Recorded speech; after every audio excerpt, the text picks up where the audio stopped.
नगर परिषदा आणि नगर पंचायतींसाठी अर्ज भरण्यासाठी आज शेवटची तारीख आहे। उमेदवारांना अर्ज भरण्यासाठी 8 दिवसांची मुदत दिलेली होती।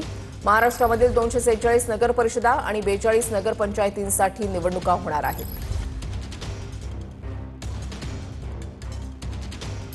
नगर परिषदा आणि नगर पंचायतींसाठी अर्ज भरण्याचा आजचा शेवटचा दिवस आहे। काल रविवारचा दिवस असून सुद्धा अर्ज भरता येत होते, ती मुभा देण्यात आलेली होती। 246 नगर परिषदा आणि 42 नगर पंचायतींसाठी निवडणुका होत आहेत। राज्याच्या बहुतांश भागामध्ये थंडीचा जोर आहे। आज काही भागात थंडीच्या लाटेचा इशारा सुद्धा देण्यात आलाय। उत्तर महाराष्ट्र, मराठवाडा गारठणार असल्याची माहिती आहे। किमान सरासरीपेक्षा कमी तापमान राहण्याचा अंदाज वर्तवण्यात आलाय। राज्याच्या बहुतांश भागामध्ये थंडीचा जोर असेल असा अंदाज वर्तवण्यात आलाय। उत्तर महाराष्ट्र आणि मराठवाडा गारठणार असल्याचा अंदाज हवामान खात्याकडून वर्तवण्यात आलेला आहे। तापमान काही अंशी खाली उतरू शकतं असा अंदाज वर्तवण्यात आलेला आहे।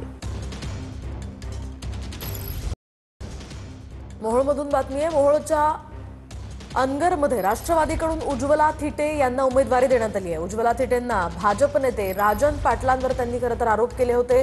राजन पाटील उमेदवारी अर्ज भरू देत नसल्याचा आरोप त्यांचा होता।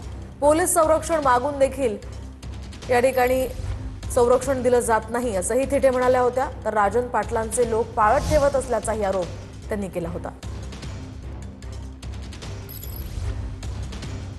मोहोळमध्ये अनगर नगर पंचायत निवडणूक लागलेली आहे। मी तिथे इलेक्शनचा फॉर्म भरणार आहे। त्यासाठी आमचे माजी आमदार राजनजी पाटील, विक्रांत पाटील, अजिंक्य राणा पाटील हे गेले 8 दिवस झाले मी तिथे यायचंय म्हणून तर सगळीकडे त्यांनी ट्रॅप लावला आणि निवडणुकीचा अधिकार माझ्यापासून हिसकावून घ्यायला लागलाय। आज मायबाप माझ्या मोहोळच्या जनतेला, सोलापूरच्या जनतेला आणि महाराष्ट्रातील जनतेला मला सांगायचंय, लोकशाही पद्धतीने मी निवडणूक लढवू शकत नाही का? मला अधिकार आहे का नाही? ती जनता ठरवेल ना बिनविरोध करायचं का नाही। अर्ज सुद्धा भरू दिलात। आणि आता बातमी नंदुरबारमधून। नंदुरबारमध्ये कांद्याला योग्य भाव मिळत नसल्यामुळे आसणे या गावाच्या शेतकऱ्यानं 2 एकर कांद्यावर चक्क रोटावेटर फिरवलाय। कांद्याला दर नसल्यामुळे शेतकरी आता हवालदिल झालाय।